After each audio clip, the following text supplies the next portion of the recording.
Good morning, everyone, and welcome to our panel on artificial intelligence in the courts. We're on a new frontier. This may be the next great transformation that we can add to the list that Judge Rakoff presented to you yesterday. Artificial intelligence has been around for a long time, but the recent release of ChatGPT has caught the interest of everyone in headlines on news outlets almost every day. AI raises new legal and ethical questions that this panel will address today. The panel members have interesting handouts that we'll be discussing today, and you can access those on the AAAS website. So I'm very pleased to introduce our esteemed panel. On your left is Dr. David Doermann, who's a professor at the University of Baltimore and the director of the Artificial Intelligence Institute. Prior to coming to UB, he was a program manager at DARPA, where he oversaw research in the area of computer vision, human language technologies, and voice analytics. Previously, he was a research fellow at the University of Maryland. In his role in the Institute for Advanced Computer Studies, he served as director of the Laboratory for Language and Media Processing. Next is Judge Paul Grimm, who's the professor of practice of law and director of the Judicial Institute at Duke. From 2012 until his retirement in 2022, he served as a judge of the United States District Court for the District of Maryland. Before that, he was a magistrate judge in that court, serving as chief magistrate judge from 2006 to 2012. He has written extensively and taught courses for lawyers and judges in the U.S. and abroad. Judge Grimm served on the advisory committee for the federal rules from 2009 to 2015, and he chaired its discovery committee. And next to Judge Grimm is Rashida Richardson, who's an assistant professor of law and political science at Northwestern. Richardson is currently on leave to serve as senior counsel, artificial intelligence at MasterCard. And she previously served as an attorney advisor to the chair of the Federal Trade Commission and as senior policy advisor for data and democracy at the White House. She's worked on a range of civil rights and technology issues at a number of organizations. Her work has been featured in the Emmy Award-winning documentary, The Social Dilemma. So we'll just jump right in. AI can come to court in several ways. It can be used by courts for transcription and translation, and judges sometimes use AI to analyze briefs. Evidence may be offered in a case. Evidence offered in a case may have been created by AI. And that creates many challenges that this panel will discuss. In the criminal justice arena, AI-powered machine learning tools are being used to provide recommendations to judges. And Rashida will talk about some of the challenges with its use for bail and parole determinations. And some cases are challenging the use of AI, such as facial recognition technology. And finally, you may have seen many of the cases that are actually challenging the operations of the AI companies, such as OpenAI. Lawsuits have been filed by the writers and artists for scraping of their copyrighted material and using them without compensation. So this panel will give you an inside look at many of these challenges. So we're going to start with Dr. Doermann to give us a very brief overview of the AI and machine learning technology, so we're all on the same page. And if you could just briefly tell us how ChatGPT works, and what are some of the challenges with the training data? Oh, absolutely. I'm teaching a course on misinformation this semester, so my students would be very disappointed if I didn't correct. I'm from the University at Buffalo, not from Baltimore, so we had a little bit longer trip this morning to get here, but thank you. I normally get Dr. Doermann, so at least we didn't have that problem this morning. AI is a very broad term. AI can be described in general as what computers can do that is intelligent until it's not. There are things today that our students and many of you consider not to be artificial intelligence anymore. Roomba running around vacuuming your floors that's avoiding feces on the floor. There's handwriting that's happening in the postal service that's reading your handwritten addresses. Your Alexa, your Siri, all of those things are things that require human intelligence, but are just integrated into our world right now. The big thing that we've all heard about are these generative models, and in particular ChatGPT. One of the problems is that people don't realize exactly what's behind them. And in fact, many of the developers of these things understand what the risks are, but can't explain. They can't explain themselves. For example, ChatGPT 3 has 1.75 billion parameters. ChatGPT 4, that came out a year later, has close to 2 trillion parameters that go into this system. And if people understood exactly how this is trained, basically they take sentences, the big, quick brown fox, and they take out the word quick, and the system learns to predict that word. All these models are doing is predicting the next word in a sentence. And it might seem to you, wow, that can't be possible. This is so fluent. This is so together. It's all this information. But really, these are statistical models that are built on data that's on the internet. And if you think about that, and from what we've learned over the last couple of decades about not believing everything you hear on the internet, you would really understand that these models are set up to provide you with information, statistically what the next description is, but at the same time, they can hallucinate information because they're just statistically trying to provide you with something, and if they don't know the answer, they're still going to try to tell you something. So they're trained on existing data, which has biases, human biases, incorrect information. They're statistical, and they're basically very, very short-sighted. Now, they come off as being very intelligent because it's a big knowledge base, trillions of parameters, but there's no transparency. There's no way for them to explain why they've done these things, and these are all fundamental things in a courtroom that we really need to be able to address in order to bring this type of technology in front of a jury. Well, that's great. We heard at the prior panel about bias, and Professor Richardson has done very important work in the area of social and civil rights implications of AI and other data-driven technologies.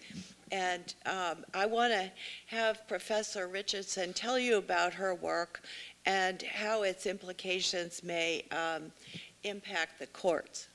Yeah, thank you. And it's kind of great coming after the last panel because then I can shorten some of my descriptions since you've heard some useful examples. But I think two things to understand up front is that most AI systems, or all AI systems, are built on vast amounts of data. And data itself is not neutral, ahistorical, apolitical, or universal. So there's all types of subjectivity that's built into how data is collected and used, and all of that affects how these systems are modeled and developed. And also, AI is created created by humans, like as much as we want to believe, like even Gen AI systems are just operating in the abstract. They're affected by our own assumptions, biases, and errors and flaws. So I think if you keep those two foundational pieces in mind, you can understand why AI is not going to be this foolproof, amazing technology as we're often marketed. But the way that I typically like to categorize some of the problems around AI bias is to understand these different sources of both how it becomes embedded or amplifies bias. One, which was discussed on the last panel, is what I frame as dirty data, and that's a term that comes from sort of the data mining community, and it can refer to omissions, skews, errors, and other problems with data sets. And in the last panel, you heard the example of the runaway feedback loops with predictive policing systems, where essentially police data sets are merely reflecting police practices, the types of communities they police, not necessarily where crime is occurring. So that is one example of the data being skewed. But another example, to stick with a criminal justice use case that I like to use, is also omissions, and that not all crime is reported. We know that specific types of crime, like sex-based crime, gender-based crimes, are notoriously underreported. So if you have a data set that's simply based on who has trust in the police to report crime, then there's going to be in extreme categories that are underrepresented or not even represented. And there's also political and social influences. So police departments will prioritize certain crimes. I remember one of the slides in the last panel had a lot of different categories, and I would say those are many poverty-related crimes like burglary, car theft, and those tend to be prioritized by local police departments, whereas homicide and other crimes get a lot of attention in media but aren't necessarily occurring at the same rate. So all of these imbalances exist in data, and when that's used to train a model for a specific task or to understand even certain crime patterns, all of those different errors will be reflected in the outputs. There's also the human problem, as I mentioned, in that we are creating these systems. So our assumptions and even our worldviews are shaping how these systems are designed. So typically that process is known as problem formulation, and that's the foundational way in which a model is developed, where you're not only deciding what to create, but what is the problem you're trying to solve? How do you measure the problem? What methodologies are best suited for addressing the problem? And when I say methodologies, it often means which statistical methods you're going to use.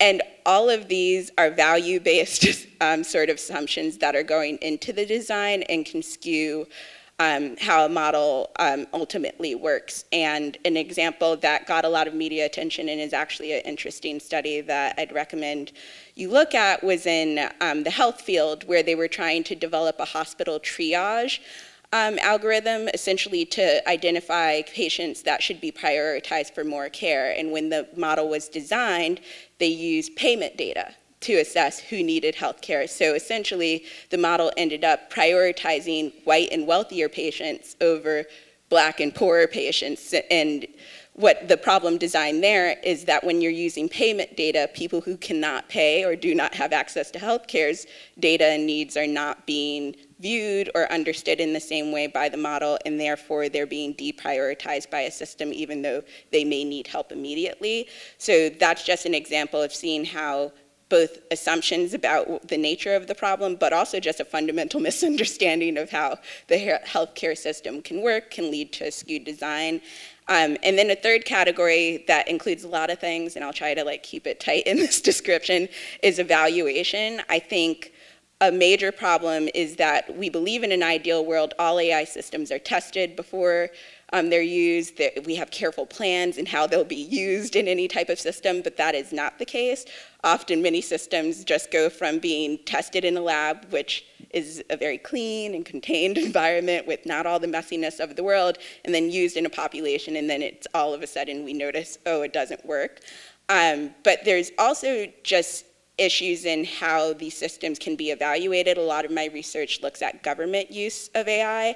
So in many government use circumstances, those are inherently political decisions, and that whether to use a technological solution or a non-technological solution is one that's not necessarily getting a lot of transparency or public debate. So then even when we are evaluating a system, I've seen many police departments say, we've used this system and burglary went down 30%. And it was like, well, were you really evaluating burglaries in this area enough to do a comparative example to show that crime only went down to that? Were there other social factors that were happening at the same time? Were you looking at the entire geographical area to see if crime was just displaced because you announced you're going to be using a system in a certain area, so people just went to another area?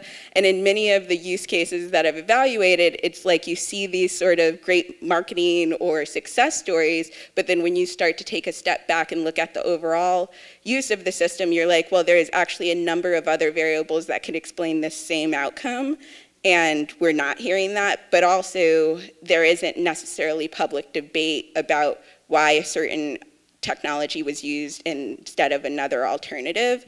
And I think that's when it becomes very complicated to both understanding the efficacy of these tools, but also trying to have a broader conversation about when it is appropriate to use AI and what's wrong. And so I recognize I just covered a lot of different problems, but some of these do come before the courts because they are inherently evidentiary problems, but some of these come back to the larger policy questions of, should there be more transparency before a system is necessarily used, and other things that I think are more appropriate for public debate, but are not necessarily happening there either.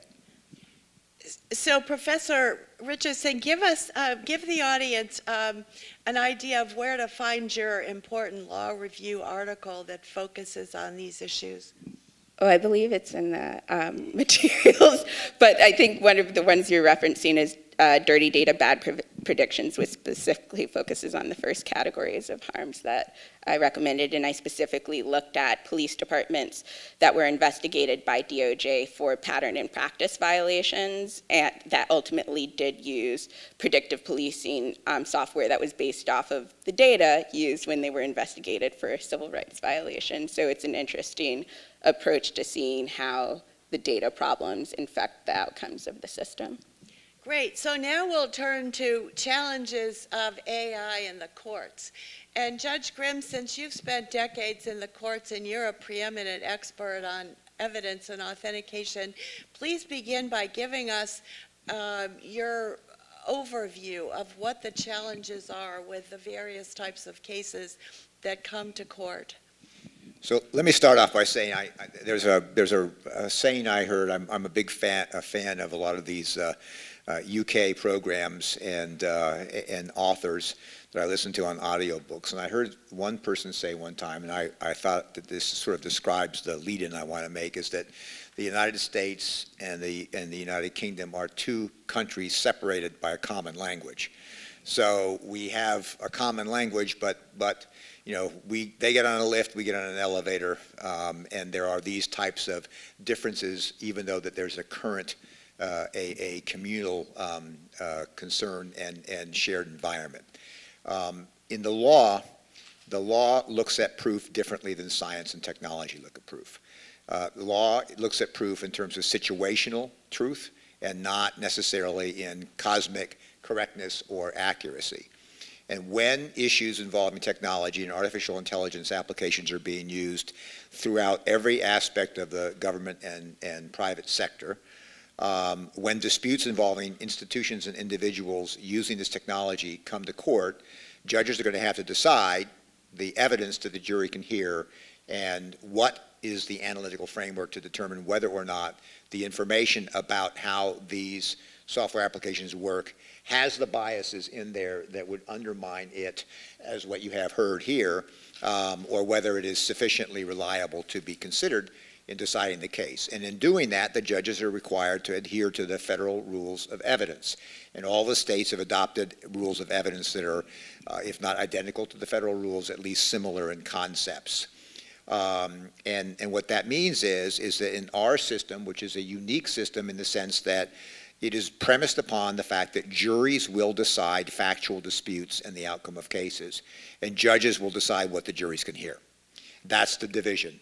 And as a result of that, you have allocations in the rules of evidence that affect this. So the judge gets to make a preliminary determination whether or not the jury can hear the information, whether the experts are sufficiently qualified, and whether under the evidence rules the jury can consider it. But the jury then hears the evidence that the judge allows it to hear, and they determine how much weight to give to it and how persuasive it is when they decide the outcome. There is one particularly unique aspect of our rules of evidence that is important here, and that is if you have a dispute of facts. So, for example, you have a deep fake. One person says that an audio recording is a deep fake. The other person, that was AI generated. Another person says, no, it wasn't. It was just a recording. And you have two competing versions of whether or not this was created by an AI-powered algorithm or whether it was just recorded through an ordinary recording device. If there are facts to support either or both of those contentions, the judge doesn't make the final determination regarding whether the jury hears it. The competing evidence on both sides is heard by the jury, and then whichever version they accept, if they find that it was made by AI, they might reject it. If they find that it was not, they can accept it and give it the weight that it deserves. So what happens is in these disputes, oftentimes when you have a factual dispute, two competing experts, you could have a scenario where the jury is exposed to both of them and really does not have the technical expertise to decide. Now, the way in which it's supposed to work is a judge is supposed to exclude scientific, technical, or specialized information that's not reliable, that cannot be relied upon. And judges have not always distinguished themselves in glory in doing that in the past, and there's some changes to the evidence rules that govern expert scientific and technical testimony that will go into effect, we expect, at the end of this year. The key issue when you're dealing with artificial intelligence evidence is whether or not the evidence that you want the jury to consider is the product of a system or a process that produces an accurate result. Now, that's an imprecise term because accurate, you're familiar with the expression that even a broken watch is accurate twice a day, but it's not a reliable method for telling the time. And when science and technology looks at reliability, there's a duality that is not necessarily looked at distinctly in the law. One is it valid? Is it accurate for what it does? Does it do what it was designed to do? And reliable is, does it consistently produce accurate results when applied under similar circumstances to populations? And these two variables become very important as to whether or not this information should be given to the jury in the first instance. With artificial intelligence, the way in which you should assess reliability is the same way in which you should address any scientific or technical evidence. And you're all familiar with the Daubert standard, and that is to focus on error rates, whether or not the methodology is methodology generally accepted by other professionals in that same scientific or technical community, whether it's been tested, whether there has been peer review analysis of it, whether there are standard protocols to use this technology when it's being done both in a valid and reliable method, and finally, whether or not those have been complied with. What you have a problem with is exactly what you said, Doctor, is that many of these artificial intelligence software applications being used throughout, whether it's by law enforcement or in regulatory work or banks deciding who gets a loan or governments deciding who gets access to benefits, what happens is they are licensing this software from a company that produced it. And as you have heard, we don't know how they tested it. They monetized it, and they've tried to protect it with a confidentiality agreement that will prevent the other side from having access to it. And so what has to happen for this to actually go the right way is in the course of a case, the judge has a responsibility to superintend the process to make sure that when artificial intelligence information is being used as evidence, that number one, a party that wants to challenge it can get access to information, notwithstanding confidential trade secret protection, and that can be done with a protective order. And anyone who tells you that it can't be done with a protective order is trying to guard their own economic investment. Judges do that all the time. Once that happens, then the other side has to have access to being able to learn how the machine was trained, right? So you can have accuracy and you can have validity when used in one set of circumstances but not in another. The perfect example is facial recognition technology. Trained on predominantly white males, it may be accurate to predict a face, image of a face, it's a white male. But when applied to a population that does not include the training set on which it was trained, then it may not. And so you can't know that until you have enough access to be able to go into it and determine how it's being used. Another area that gets into some of these things is sometimes they're tested on data that are proxies. They don't make overt references to race or national origin, but they ask about information that has a high correlation with that, so they become proxies. Zip codes, questions like, have any member of your family ever been arrested? Do you believe that if your family was starving, it would be okay for you to steal a loaf of bread? And from these things, they get responses that are highly correlated with race, and yet they're not explicitly correlated. So you have to be able to understand the set that it was trained on and the set that it was employed against to be able to know whether you have these problems. And you can't do that unless you have adequate information. When that does occur, then the party that wants to challenge it can bring their experts in, and then the judge has the hard job. You've got to have a hearing, you've got to hear the experts, you've got to make sure that the information is there, and then the judge has got to apply those evidentiary standards that focus on whether or not this is the product of a system or process that produces what I will say is reliable, and that is valid and reliable over time. And that's a challenge. So, Judge Grimm, there's a lot of practical questions that flow from the excellent overview you gave us. Let's hear from Dr. Doermann. Judge Grimm's talking about the black box phenomenon.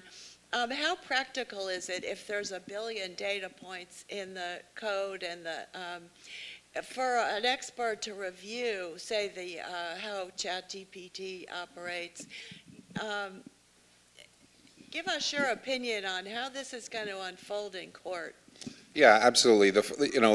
One of the challenges is, even if we say we could have access to the system, I'm not sure that some of the developers even know, how things are coming out, because, it's a mathematical model, and the data is trained.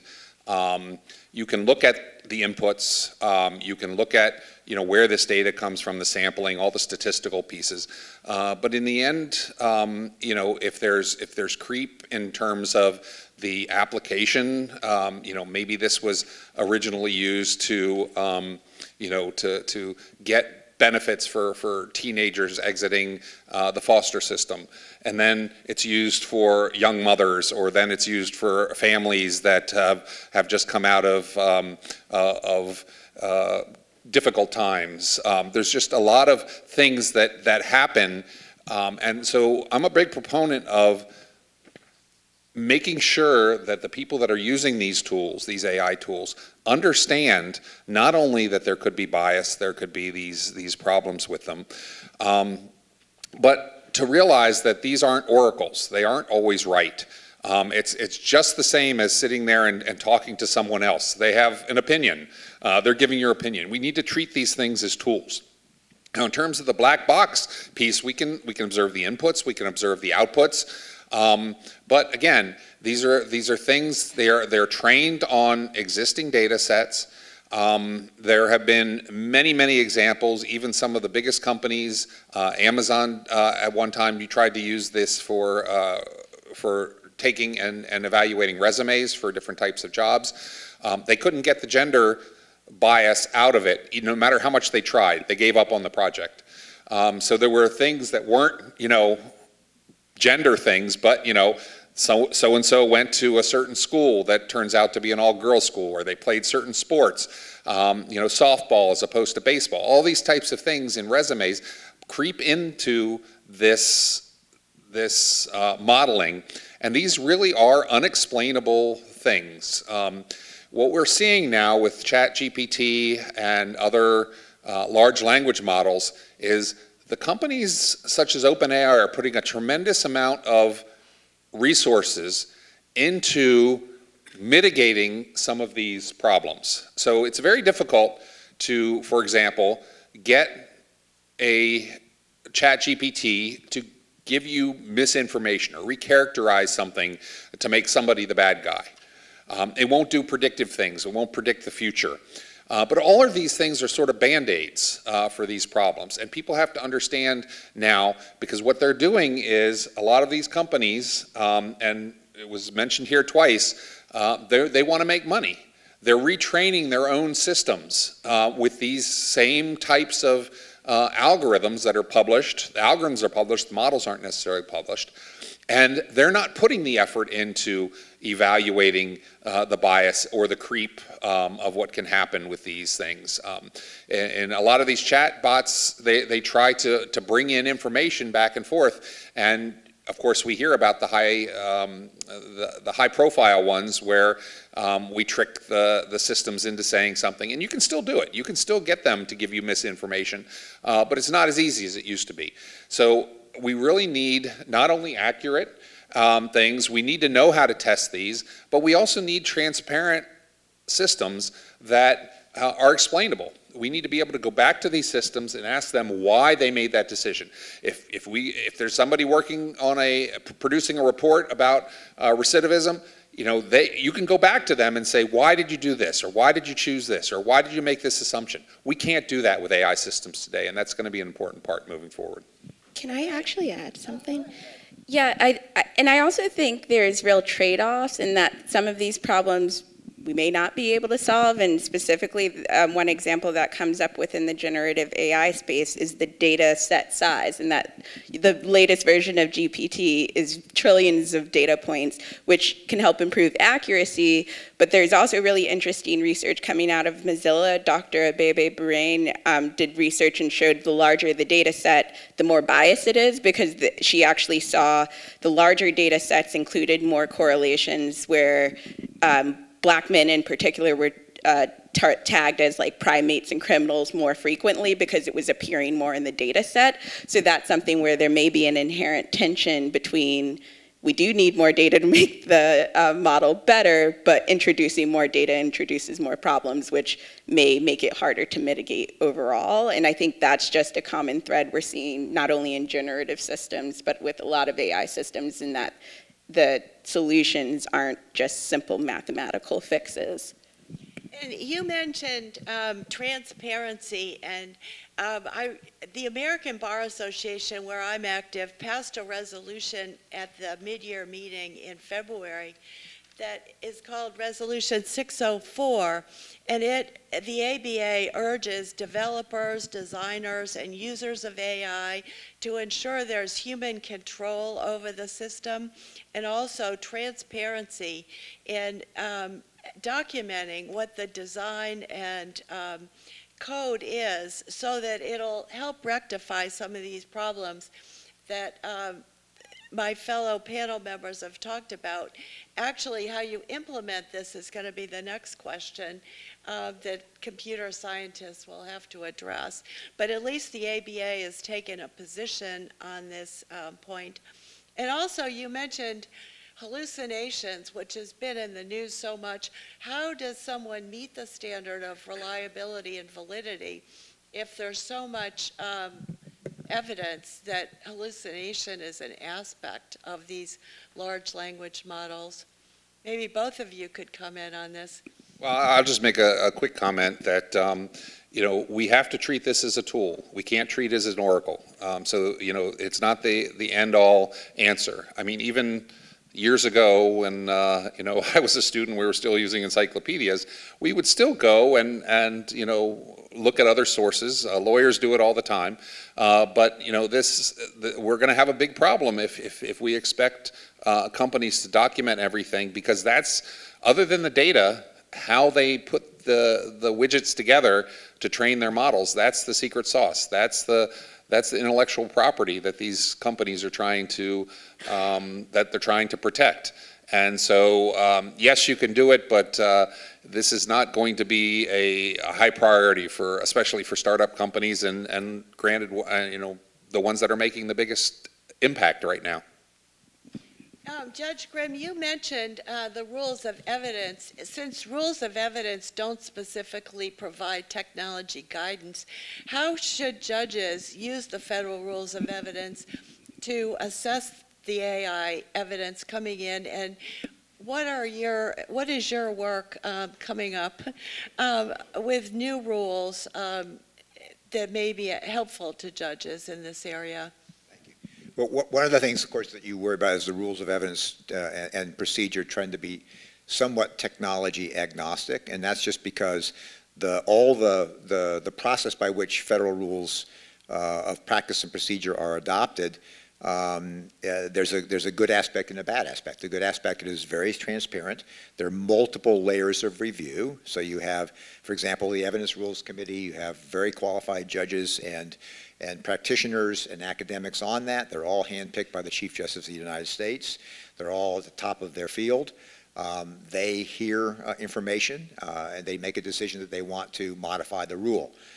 They'll be considering, the Evidence Rules Committee will be considering artificial intelligence next month, and my co-author, Professor Grossman, and I, who have written on this topic, have been asked to come and talk to them, and we've got a proposed new rule for them to consider. If they agree and they like that and they draft it, then it goes out for public comment so people have input.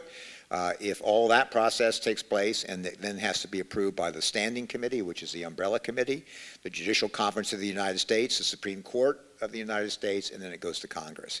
So to get a new rule of practice and procedure, with everybody working with their hair on fire is going to take about 2 or 3 years, and sometimes as long as 5. So we can't really have a rule that jumps in to think about. A year ago, no one was talking about ChatGPT. Now they can't talk about anything else.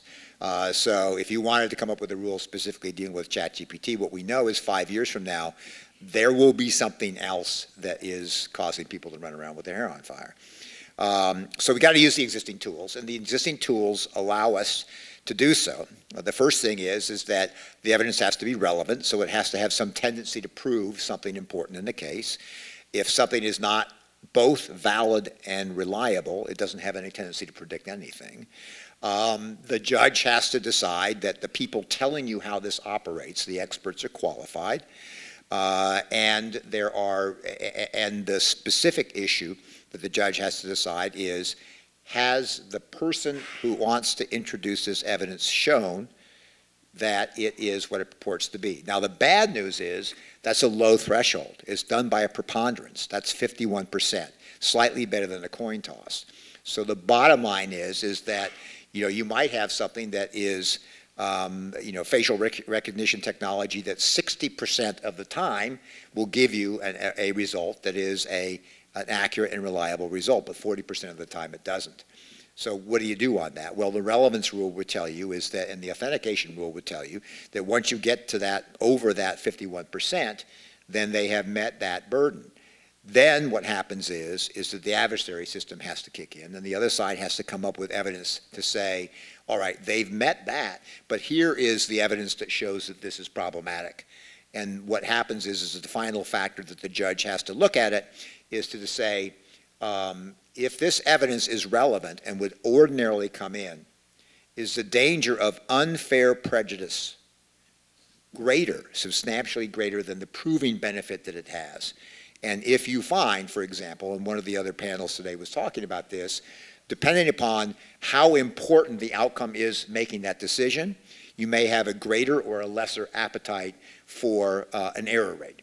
So, for example, the error rate, if you're using technology to decide whether other people get additional information in the civil case, and it is 90% recall and precision, then you are pretty comfortable that there may be something that you've missed, but not likely to be anything big.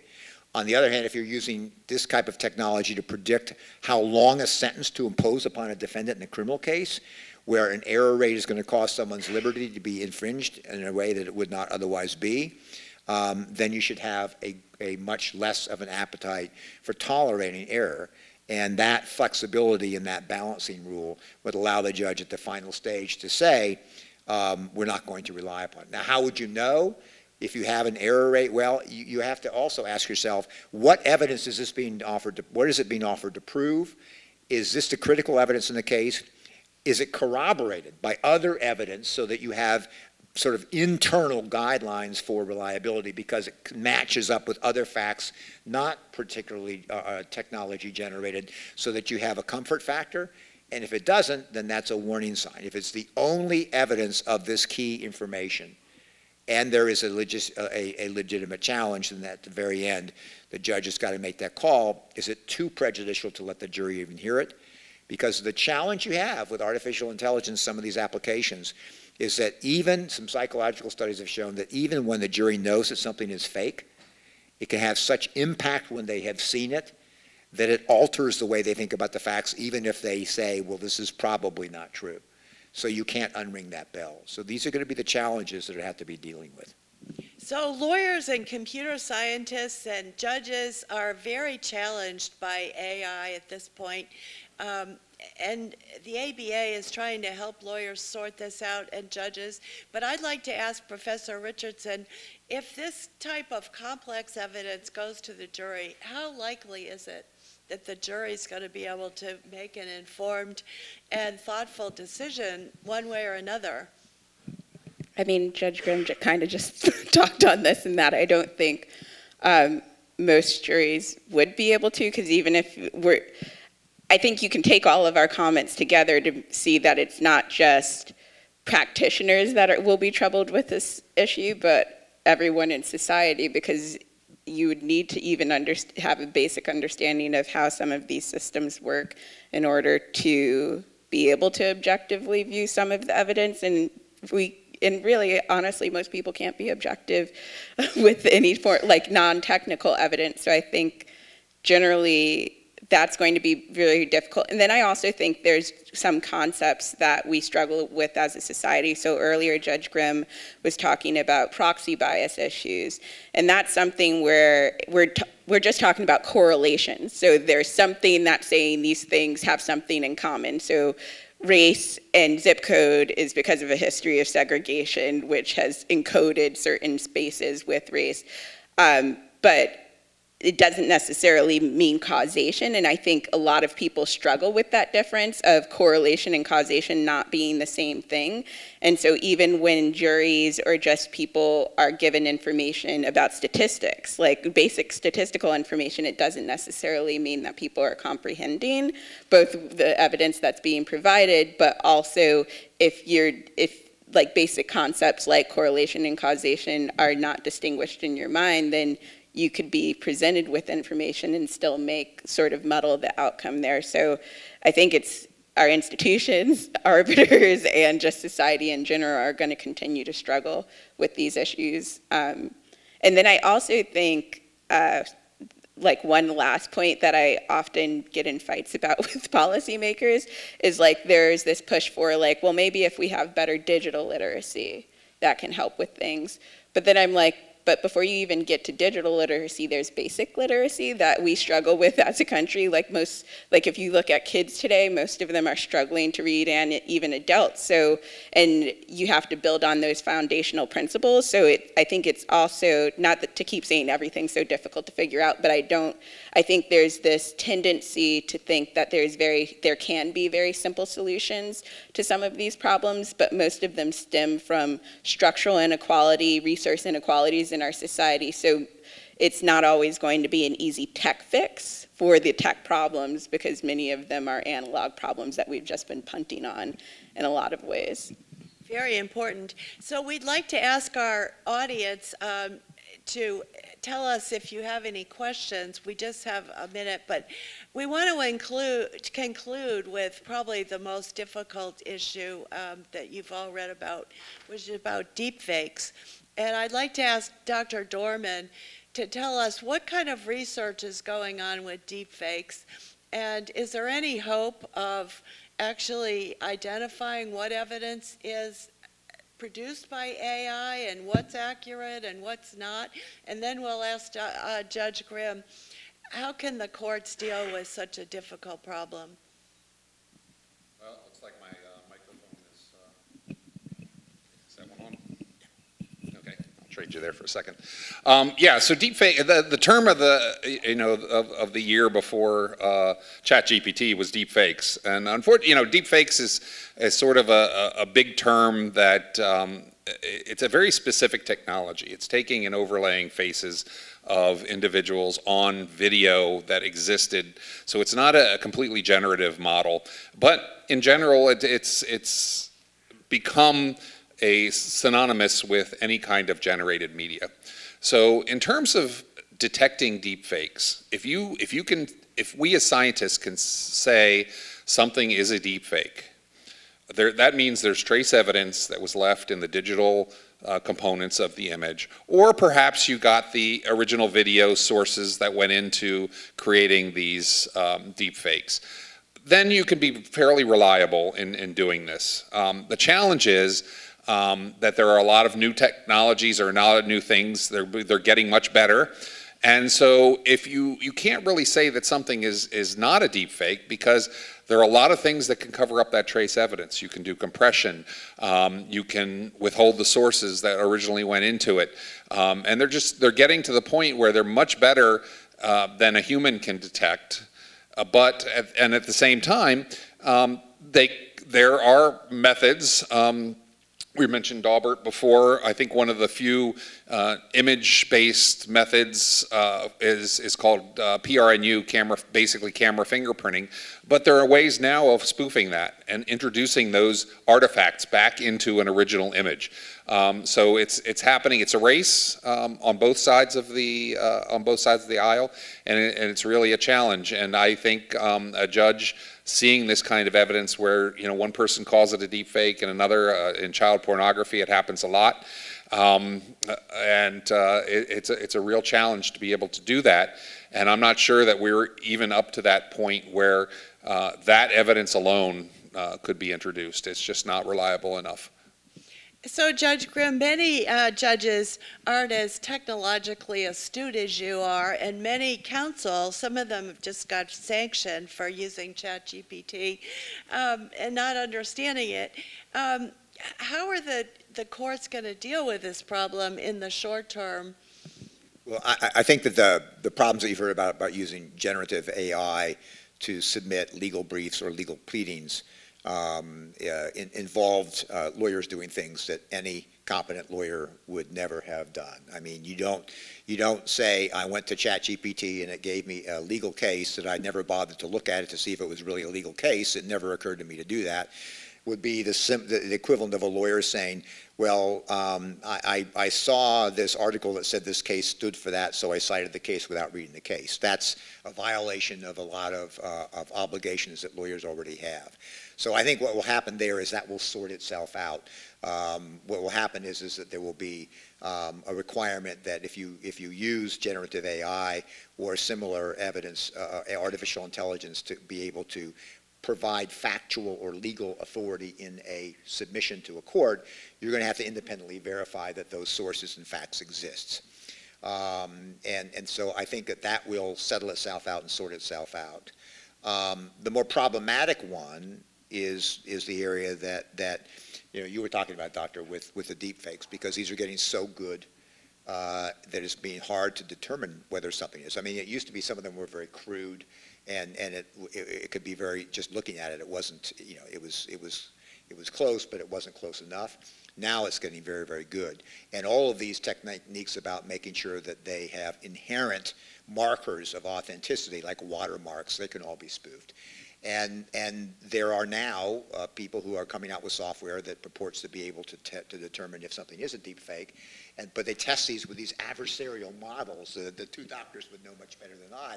But what happens is that the model is exposed to a sample and says, is it fake or not fake? And then the model says whether it's fake or not fake, and if it gets it wrong, or if it gets it right, it gets reinforcement based upon what's wrong or right. So what happens is the model gets better at being a fake. So the more you teach it about how sophisticated it can be to determine if it's a fake, the better it gets to avoid that kind of determination. We're going to be living with that in this arms race, and the real problem is going to be that when you have it being very close, if the one party can show that more likely than not, then that's going to meet the initial threshold requirement, and the party against whom that evidence has been offered is going to have to come forward with some facts to call into question whether or not it is genuine or fake. and that's going to require access and not the blockade of confidential trade secret, preventing you from having access to it. And at the end of the day, whether or not, what is this evidence designed to prove? How critical is this to the case? If we get it wrong, what's the adverse consequence, and what is our ability to accept that adverse outcome? And if you are at the point where you believe that the risk is too great, then you don't admit the evidence. You use that balancing test at the end to say that the probative value, the proof value, is substantially outweighed by the danger of unfair prejudice. But that's going to be an iterative process. The lawyers in the room can tell you whether the judges have gotten it right often enough in the past to have a lot of confidence in that. I know that they will try, but we too are often in a battle of wits unarmed. So all of you scientists and technologists are going to have to be the ones to help us out with that. So we're at the end of our time, but you've been waiting very patiently. So if you have a quick question, go for it. Sorry, so this is a real quick question. And Judge Grimm, you mentioned the ethics requirements for the lawyers not to submit that. The Association of Computing Machinery and the American Statistical Association both have very explicit guidelines for ethical uses of the technology, not by people who have that job title or that training, but anyone who uses the outputs of computing are bound to follow the ACM, and anyone who uses the outputs of statistics are bound to use ASA ethical guidelines, and the guidelines overlap to the extent that they that they're relevant. So is there any chance, we've talked a lot about professional societies' contributions to this discussion, and I wonder if you think there's a chance of requiring that people submit, this came from a lab, and everyone there who was involved has committed to the ethical guidelines of practice for forensic science, or whatever the discipline is for that group. What are the chances of that? So I think all three of us should answer that one. I'll just jump in. But my feeling is that if you it's just like the panel from our colleagues from Texas who said that everybody in the lab should be certified and everybody should be required to follow these things. I think if you had those requirements and they were followed, it would be a huge step in the right direction. First thing, just saying that these are the standards by which you have to operate. NIST, the National Institute of Standards and Technology, which is part of the Department of Commerce, has done great work on explainable, trustworthy artificial intelligence, and so there are standards that should apply to what this artificial intelligence is designed and trained to do. There should be standards associated with the people who are actually developing it privately for licensing, and the people who are trained are doing it within those organizations. There should be transparency in terms of production so that it can be looked at, and there should be, and where you can get those consensus within a technical or scientific community, then the courts can say, did you comply with this or did you not? And you can get that confidence in the outcome, even if it is a black box, if they have complied with those norms that have been accepted. So I think that the producing parties, and again, remember, you've got people who are doing this, there's billions of dollars of investment going into these things for people who want to make money on it. And bringing them to the table to where they will agree to these standards and be bound by them and allow determination to see whether they've complied with that will be the proof of the pudding. So ethics is a good way to end. Dr. Richardson, Dr. Doermann, what's your opinion? I'll just say, it's not just lawyers, right? We're in a university. I'm in a university. It's students. These are resources, and the students, the lawyers, whoever uses these things, yes, they should understand what they're doing. They should understand what the constraints are that they have, and then they should cite it as an appropriate resource. And if they do that, then we at least get acknowledgement that they're using these in ways, and we can make the decision then whether they're using them in an ethical way. So please join me in thanking this terrific panel for this excellent discussion.